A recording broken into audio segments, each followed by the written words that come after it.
Assalamualaikum warahmatullahi wabarakatuh.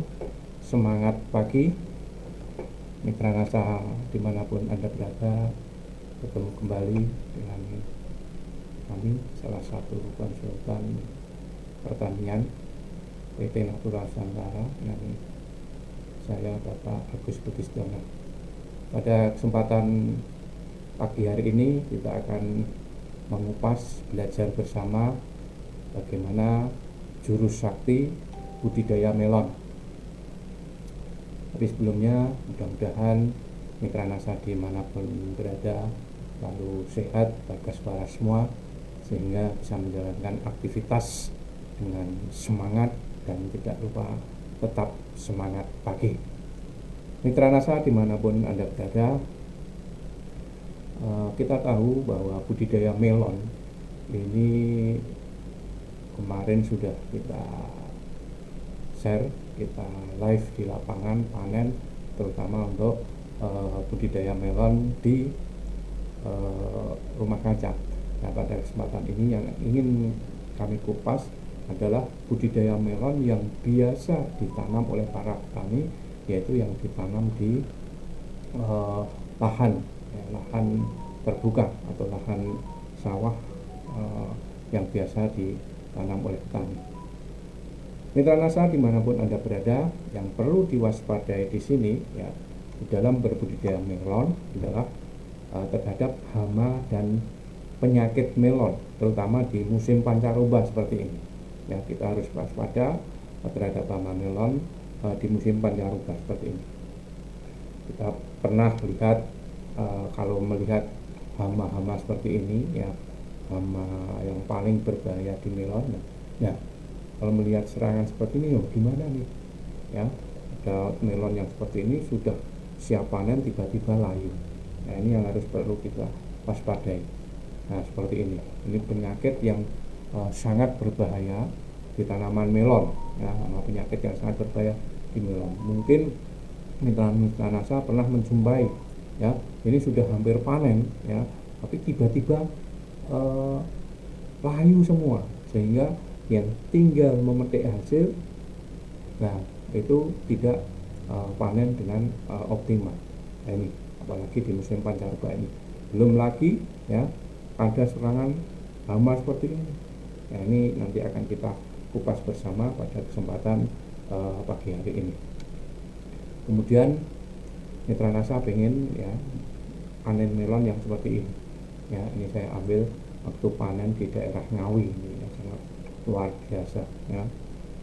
Ini panen melon yang seperti ini yang diharapkan oleh petani-petani kita, petani-petani melon. Nah, ini luar biasa berarti ingin panennya, kiat-kiatnya seperti apa pada pagi hari ini akan kita kupas secara bersama-sama ya. Yang perlu mitra-mitra ketahui, sebenarnya apa sih yang diperlukan oleh tanaman itu, terutama untuk tanaman melon. Ini yang harus kita ketahui betul ya. Sebenarnya yang diperlukan tanaman itu apa? Karena tanaman itu kalau bisa kita ajak bicara ya, ini bisa ya, dia perlu apa itu nanti akan kita lihat dari pertumbuhan tanaman. Nah, di sini yang diperlukan tanaman ya, semua tanaman ya, dalam hal ini adalah melon. Ini yang pertama adalah iklim ya, iklim yang bagaimana yang cocok untuk tanaman melon ya. Ini semua iklim sebenarnya cocok, bagaimana tinggal nutrisinya ya untuk tanaman melon ya. Ada perubahan suhu ya, kemudian kelembapan ya, curah hujan ya, sinar matahari ini sangat mendukung untuk tanaman melon. Kemudian air. Nah, air ini sangat penting sekali bagi pertumbuhan tanaman melon, karena melon juga tetap butuh air, terutama untuk penyiraman. Kemudian tanah. Nah, tanah yang bagaimana yang diperlukan oleh melon ini adalah tanah-tanah yang subur. Nanti akan kita kupas bersama ya, tanah yang subur yang bagaimana, tanah yang gembur yang mengandung bahan-bahan organik. Kemudian pupuk. Nah, ini kuncinya di sini, tanah, pupuk Ya, ini kuncinya sebenarnya, pupuk. Nah, pupuk yang bagaimana yang diperlukan untuk tanaman melon? Ini adalah pupuk yang berkualitas. Nah, pupuk yang berkualitas itu seperti apa? Mitra-mitra NASA sudah tahu semuanya. Kita mengulas pupuk yang berkualitas itu harus komplit ya, antara unsur makronya dan unsur mikronya atau nutrisinya lengkap. Umak-umiknya itu harus lengkap, unsur makro, unsur mikronya harus ada. Kemudian hormonnya juga ada, kemudian asam-asam organiknya ada, enzimnya ada, dan juga mengandung mikroorganisme. Ya, ini dari sisi pupuk. Kemudian bibit. Nah, bibit melon bisa nanti dilihat bibit melon yang berkualitas yang seperti apa, atau yang pengen banyak netnya, atau melon putih atau melon kuning ya. Ini nanti terserah mitra NASA atau petani-petani, disesuaikan dengan kesenangan petani ya. Kemudian yang terakhir adalah pestisida. Nah, pestisida ini kita berikan di terakhir, karena pestisida ini bisa digunakan bisa tidak, tergantung dari pertumbuhan tanaman tersebut. Tapi kalau di tanaman melon ini kita harus berpacu dengan pengelolaan pestisida, karena hama penyakit di melon ini sangat-sangat luar biasa ya. Ini yang perlu kita ketahui. Mitra NASA dimanapun Anda berada ya, bagaimana teknis melon ya, jurus jitu ya, sehingga kebutuhan tanaman yang 6 tadi tercukupi ya. Kita harus tahu bagaimana teknis budidayanya, bagaimana jurus jitu berbudidaya tanaman melon. Yang pertama adalah ya, kita lakukan pengolahan tanah ya. Kita lakukan pengolahan tanah ya, pengolahan tanah ya, misalnya dengan di Luku Garu sebelum dibuat gulutan. Di Luku Garu di situ bisa ditebarkan yang namanya pupuk kandang atau kompos yang sudah jadi, yang kurang lebih per hektar itu 5-10 ton per hektar ya. Kemudian dolomit ini tergantung dari pH-nya. Kalau pH-nya kurang dari 4,5, ini bisa 1-2 ton per hektar. Tapi kalau pH-nya 5,5 itu bisa setengah ton, itu cukup per hektar ya. Ini kemudian selanjutnya adalah dibuat bedengan. Setelah di Luku Garu dibuat bedengan ya.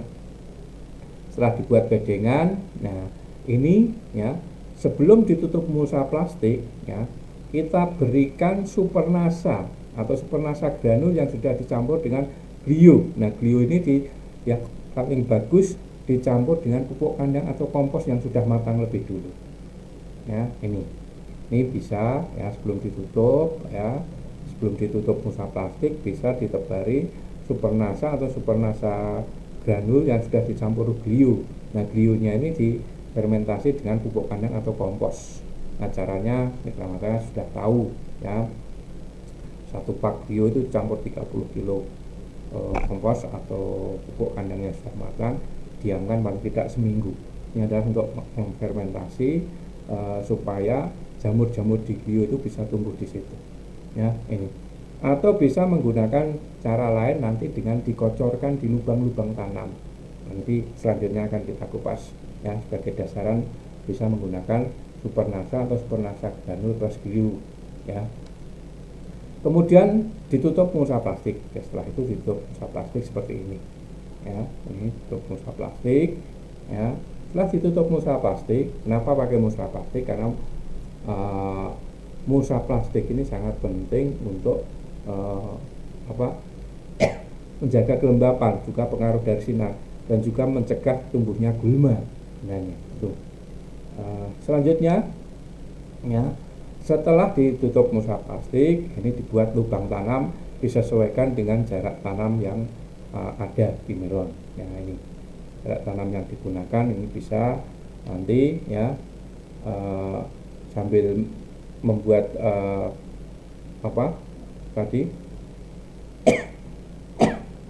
sambil membuat gulutan tadi, kita sudah di pembibitan. Nah, pembibitan biasanya kita bisa nanam melon yang jenis Hone ya, melon yang putih. Ini biasanya 9 hari sudah ditanam. Kemudian ada melon yang net atau tanaka atau apa itu jenisnya, itu bisa dilihat di toko-toko pertanian ya. Nah, kemudian cara tanam ya, cara tanam ya, ini yang kita ambil ada dengan jarak tanam 60 kali 70 ya. Ini yang ke sini adalah 60, yang ke sini adalah 70 ya. Nah, cara tanam melon yang paling bagus ini juga nanti akan mempengaruhi di pertumbuhannya ya. Yang pertama kita ambil bibit dari tray ya. Tray itu yang tadi ya, yang ini dari ini tray ya. Dengan menggunakan tray ini lebih mudah, tinggal dicongkel aja nanti seperti ini. Tapi ada yang menanamnya dengan di polybag itu juga bisa. Nah, ini kita yang buat contoh ini adalah yang ditanam di tray ya. Tinggal ambil seperti ini, masukkan ke dalam nampan ya, masukkan ke lubang tanam ini ya. Kemudian ditutup dengan bokasi ataupun kompos, kemudian siramkan air kurang lebih 20 cc ya, seperti ini ya. Ini penanaman yang bagus ini memang diharapkan itu sore hari penanaman yang bagus.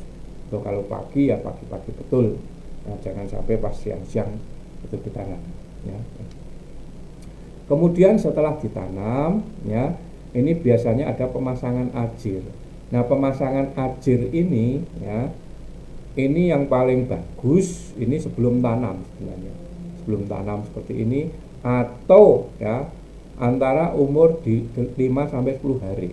Karena nanti kalau sudah terlalu lama ini bisa merusak akar-akar. Ini sekilas tanaman melon yang menggunakan teknologi NASA umur 7 hari ya. Ini umur 7 hari sudah seperti ini ya. Ini untuk pemasangan ajir, karena penting sekali pemasangan ajir untuk tanaman melon untuk menyangga nanti buah-buah melon. Kemudian yang selanjutnya adalah pemupukan. Nah, ini penting di sini. Pemupukan untuk tanaman melon ya, kuncinya ini bisa dipupuk ya tiap minggu. Sebenarnya tiap minggu dipupuk ya. Dosisnya ya, dosis di umur 1 minggu, 3 minggu, 5 minggu ini nanti selang-seling ya. Di sini ya, biasanya setelah di sini nanti bisa dikocor di sini ya. Dosis pupuk untuk umur 1, 3 dan 5 minggu ini dengan menggunakan 500 gram NPK ya. Ini sebagai contoh 500 gram NPK, mau menggunakan mutiara ataupun Ponska monggo. Tapi biasanya yang kita gunakan yang bagus adalah jenis mutiara, ditambah 2 sendok supernasa. Nah, ini dicampur dalam 25 liter air per lubang pupuk, itu nanti dikasih 250 cc. Ini untuk 100 tanaman. Ini siramkan aja di sini ya. Kemudian nanti untuk 2 minggu, 4 minggu, 6 minggu ya, ini 25 kg NPK ditambah 1 botol power ya, ditambah 1 pak glio, ini dicampur ulek jadi 1 dicampur ya. Ini per lubang pupuk dikasih 25 gram. Ini untuk 1000 tanam. Nah, ini untuk 2, 4, 6 minggu ini diberikan di tengah-tengah sini pupuknya. Lalu kocor nanti langsung dikocorkan di sini. Ya, ini. 2 minggu, 4 minggu, ya, 6 minggu. Ini bisa diberikan di sini. Ya. Nih, lagi ini wajib, ini glio dan NPK-nya ini wajib ya diberikan ya. Ini. Kemudian selanjutnya ya, kuncinya ya, jadi pemupukan sampai 6 minggu ya, kurang lebih umur 40 hari, 36 harian ya.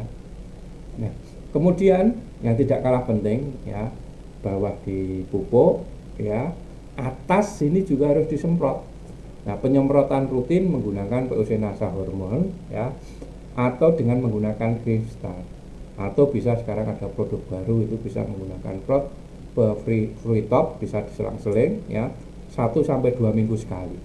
Nah, ini bisa dicampurkan dengan menggunakan BVR dan korin ya untuk mengendalikan penyakit kutu-kutuan terutama pada tanaman jamur. Dan ini bisa di-mix dengan menggunakan pestisida kimia ya. Tapi jangan dicampur yang BVR sama korin dengan pestisida kimia. Tapi kalau P-Ocenasa hormon Grimstar ini boleh dicampur dengan pestisida kimia. Ya, ini. Nah, ini yang perlu diperhatikan ya.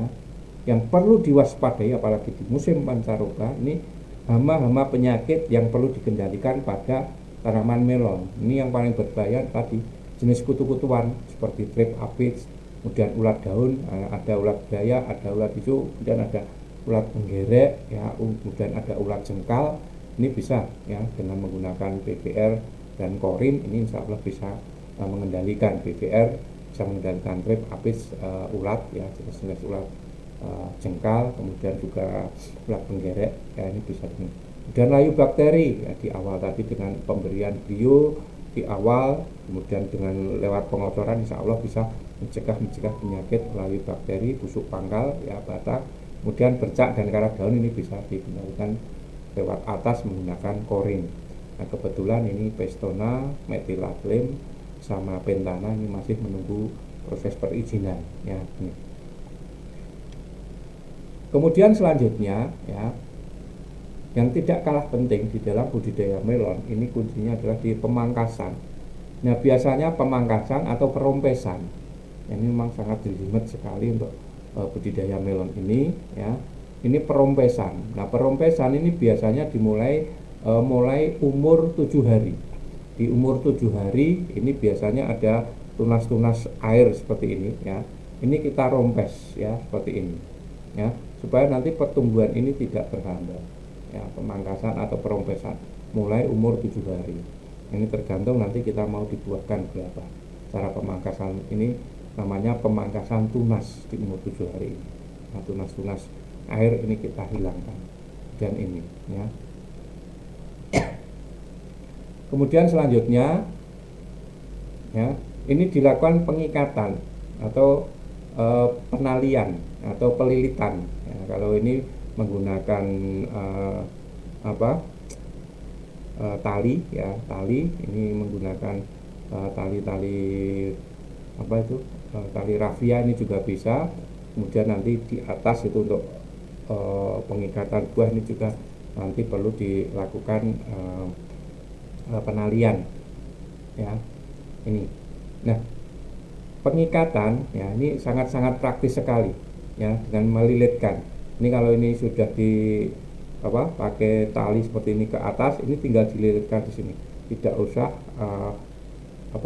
diikat dengan menggunakan kafia satu-satu, itu nanti tumbuh lagi tumbuh lagi tali lagi. Tapi juga bisa menyesuaikan dengan daerah setempat, menggunakan kafia juga boleh, dengan cara dililitkan ini juga lebih praktis. Tinggal melilitkan aja, nanti ke atas lilitkan lagi sehingga tidak akan mengganggu pertumbuhan tanaman melon tersebut. Kemudian ini melon di umur 3 minggu yang sangat sudah luar biasa. 3 minggu ini sebenarnya kalau melonnya itu normal ya, bagus dengan menggunakan teknologi NASA dan nutrisinya tercukupi ya, ini sudah mulai muncul bakal buah seperti ini.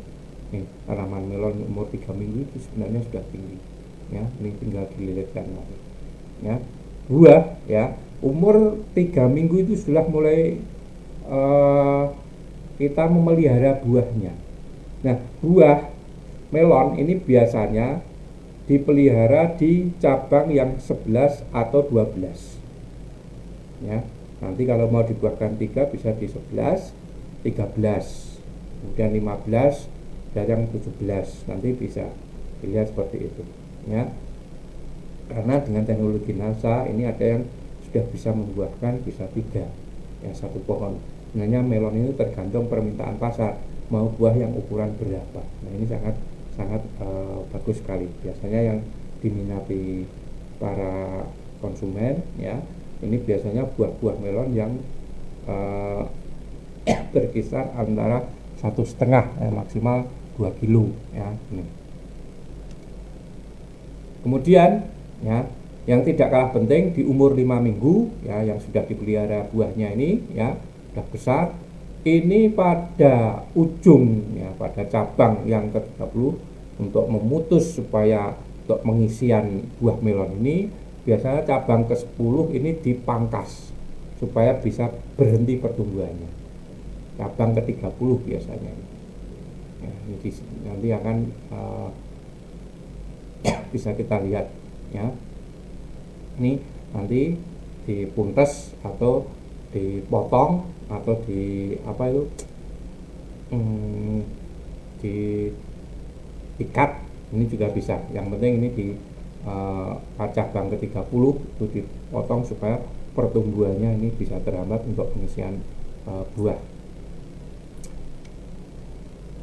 Kemudian nah, ini kalau untuk melon hone tadi, ini umur 8 minggu ini sudah mulai bisa dipanen. Biasanya di bawah 55 sampai 58 hari ya. Kalau yang buah bawah ya, ini kan dibuatkan 2. Ini kemudian yang buah atas ini biasanya umur 80 hari bisa dipanen ya.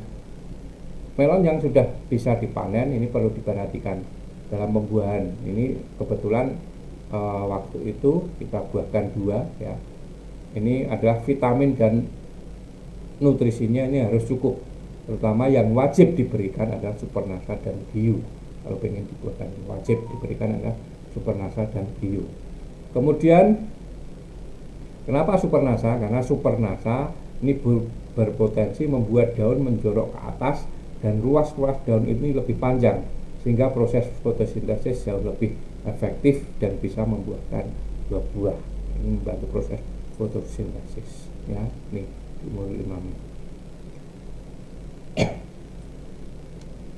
Nah, cara panennya kalau melon yang hone ini, yang putih ini, tapi manis sekali, rasanya luar biasa. Ini cara panennya, ini biasanya potong tangkai buah dekat batang, kemudian buah cabang daun ya, kemudian cabang daunnya ini dibuang, kemudian letakkan dalam posisi miring supaya getahnya itu tidak getahnya ini tidak kena buahnya, karena ini nanti akan mempengaruhi di kualitas, sehingga di posisi miring ini tujuannya untuk pengeringan getah. Kemudian sanitasi buah bisa bersihkan, kemudian potong tangkai sama panjang, kemudian karena ini kualitasnya ekspor ya, ini masukkan dalam karton. Biasanya yang sudah siap dipanen ini warna buah ini putih, ini sudah memudar. Kalau hone itu memudar. Kemudian nanti kalau melon yang biasa ditanam petani nanti akan kita kupas bersama. Kemudian masaknya ini biasanya sudah 90%. Ini seperti melon kemarin yang kita panen di tempatnya Pak Fahmi ya, yang kita live kemarin yang di rumah kaca ya, yang di situ ada menjaga kelembaban suhu dengan menggunakan AC ya, ini luar biasa. Dan kita masih terus belajar untuk menanam melon di rumah kaca yang lebih luas yang sudah nanti kita siapkan. Mudah-mudahan nanti kita bisa live lagi ya. Ini. Kemudian biasanya kadar gula ini 14-16% ya, seperti kemarin ya. Ini sudah bisa dipanen 14-16% ya. Ini mulai umur 8 minggu sudah dipanen ya. Ini biasanya ya perlu diperhatikan untuk pengisian supaya melon ini bagus, supaya kadar airnya juga tidak terlalu tinggi dan kadar gulanya itu juga persentase kadar gulanya juga meningkat. Ini biasanya di umur 47 sampai 48 hari ini dilakukan pengeringan air, jangan dikasih air ya. Ini salah satunya untuk meningkatkan kadar gula ya. Nah, ini melon yang untuk yang hone tadi, ini melon-melon jenis ini yang langka ya, ini yang sangat-sangat jenis dan ini manis sekali. Ini untuk mengukur kadar gula ini bisa menggunakan alat pengukur kadar gula namanya refraktometer. Nah, ini bisa, ini tinggal dilihat, ini kelihatan berapa kadar gulanya. Ini kalau ingin kita panen, ini diambil sampel dulu ya. Kalau sudah kadar gulanya 14 sampai 16 baru kita panen ya. Nah, ini melon yang biasa dipanen dilakukan petani, dan melon yang jenis Tanaka atau jenis apa itu yang ada netnya itu. Nah, biasanya semakin banyak netnya ini semakin manis rasanya. Nah, ini jenis-jenis melon seperti ini yang biasa dilakukan petani kita ya. Ini pemasangan ajir bisa seperti ini ya, pakai bambu. Kemudian ini kalau yang tadi ini cukup pakai cagak ya, kemudian dililitkan seperti ini. Nanti di atas tinggal pakai rafia seperti ini ya. Ini di masing-masing petani berbeda-beda dalam cara pelilitan atau pengikatan tanaman melon ini ya. Nah, ini semakin net, semakin bernet, ini semakin manis. Ini salah satu melon yang dibuahkan, satu pohon ini bisa berbuah 1, 2, 3, 4, 5 ya. Ini kalau rata-rata 2 kilo ya itu sudah luar biasa ini ya, atau rata-rata 1,5 kilo. Rata-rata 2 kilo ini biasanya sudah satu pohon 10 kilo ya. 10 kilo kalau per 1000 meter itu ada 1000 pohon, itu sudah berapa ton ini ya, tinggal kalikan aja ya. Ini biasanya melon yang ditanam petani ya. Ini net, semakin netnya bagus banyak, ini semakin manis. Nah, ini melon nasa ya.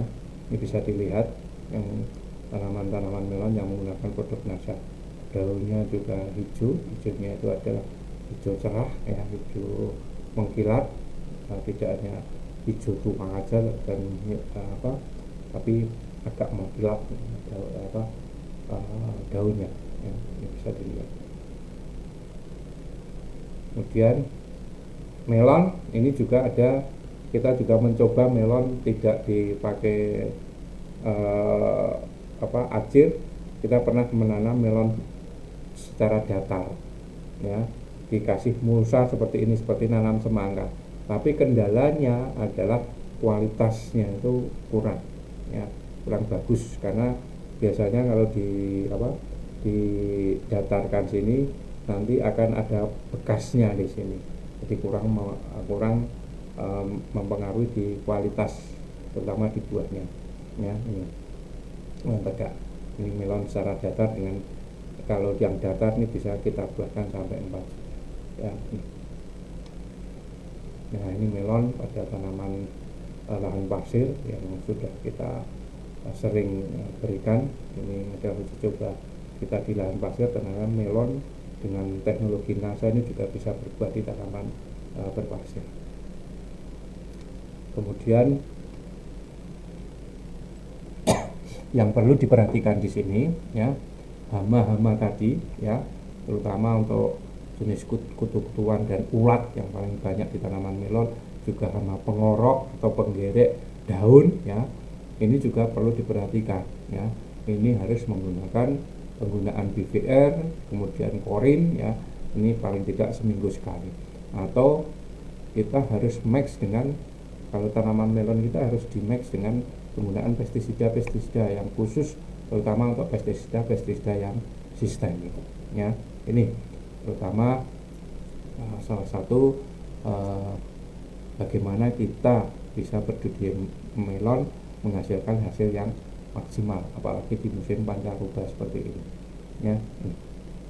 Mungkin itu yang bisa kami sampaikan pada pagi hari ini. Mudah-mudahan bisa bermanfaat. Sampai jumpa lagi nanti.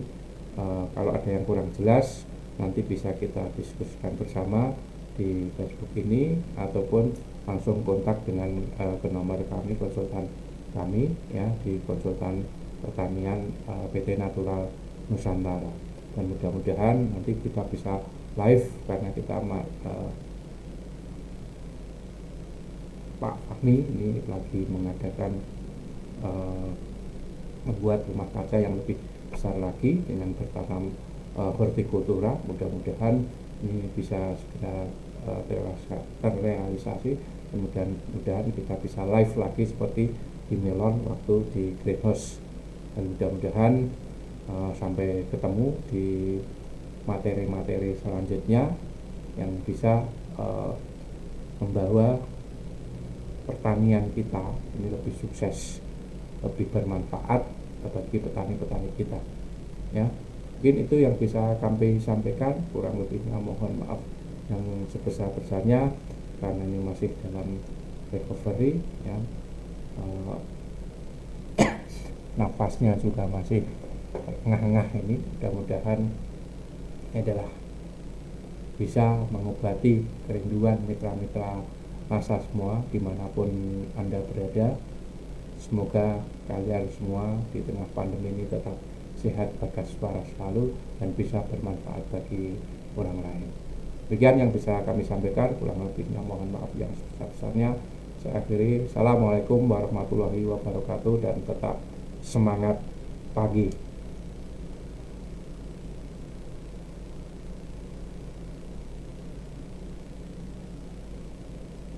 Mbak Kadek nanti saya share ya, untuk PDF-nya nanti saya share di Facebook ini habis pertemuan ini ya.